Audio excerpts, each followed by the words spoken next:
In today's video, I'm going to teach you how to use Benzinga Pro Insider Trading. We'll walk through a simple, focused workflow that helps you surface the most meaningful insider activity and cut through the noise. Start on the main dashboard. This is your home base, where all of your tools and data live. Make sure you're looking at the standard workspace so you can quickly find what you need without bouncing around. From here, we're going straight to the section that highlights legally reported insider transactions. Click the Insiders tab. This view compiles public filings and disclosures from company executives, directors, and large shareholders, so you can see what decision makers are doing with their own stock. Remember, this is about legal, disclosed activity. Think Form 4 style reporting, not rumors. What makes this valuable is context. Insiders know their businesses intimately, and their open market buys can hint at confidence in the company's prospects. Now it's time to refine the feed so it works for you. Start by filtering by ticker using your own watch list.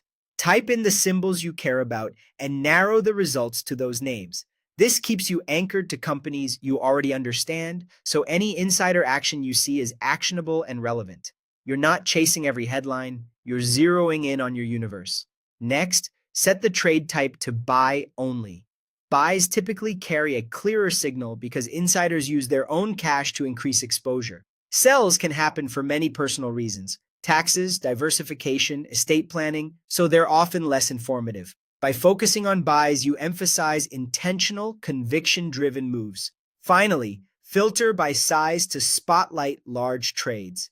Bigger dollar amounts or meaningful share counts can indicate higher conviction and help you filter out routine or symbolic transactions. Think in terms of impact. A substantial purchase from a senior executive stands out more than a small buy from someone with less influence. Also consider the company's scale. What's large for a small cap might be trivial for a mega cap, so interpret size relative to the business. With those filters set, your tickers, buy only, and large trades, you're working with a high signal feed.